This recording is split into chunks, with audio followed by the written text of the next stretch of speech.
Saudaraku, selamat datang kembali di channel Suara Hatiku.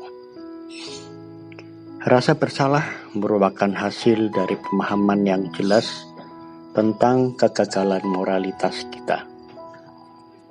Merasa bersalah menjadi pertanda bahwa hati nurani kita, atau yang biasa disebut suara hati, berfungsi dengan baik. Sayangnya pada zaman ini, suara hati kita lebih sering menjadi tumpul. Kepekaan untuk mengakui diri salah menghilang. Bahkan kita kerap menjadi keras kepala dalam pelanggaran dan sulit sekali diingatkan atau ditegur. Memang ada orang yang merasa bersalah secara berlebihan. Padahal hal itu hanya mengenai hal-hal yang sepele. Orang merasa bersalah bukan karena menyadari kekeliruannya, tetapi karena bingung atau depresi. Rasa bersalah seperti ini tidak sehat dan harus diatasi. Tetapi pada umumnya, kebanyakan orang tidak lagi memiliki rasa bersalah. Suara hati mereka telah ditekan dalam-dalam demi ambisi tertentu atau kepentingan-kepentingan sesaat. Padahal suara hati tidak akan pernah salah. Suara ini akan selalu menjerit keras, menyatakan kesalahan kita, tapi seringkali kita tidak peduli.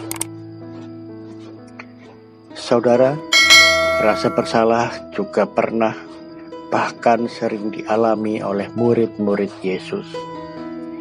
Seperti pada bacaan Injil kali ini.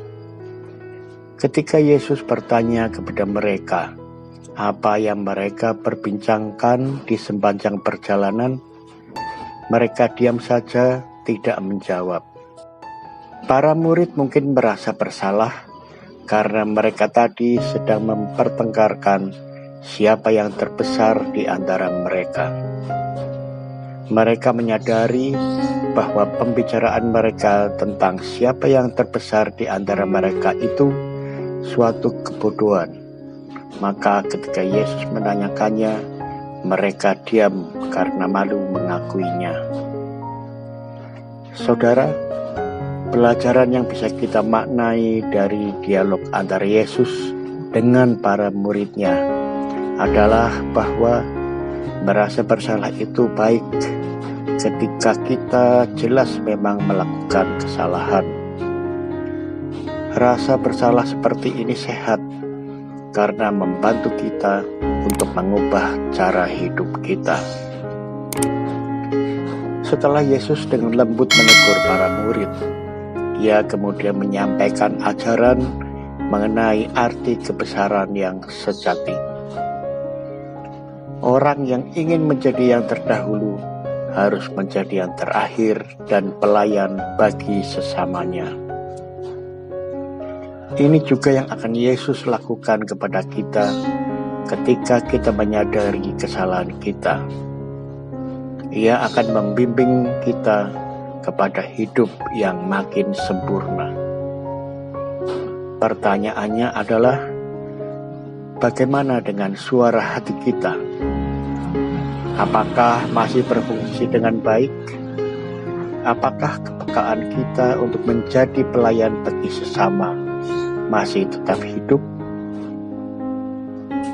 Terima kasih kepada saudara yang mendengarkan renungan ini sampai habis. Bersaudaralah dalam kemanusiaan, maka alam akan terasa semakin indah dan hangat. Sampai jumpa di renungan selanjutnya.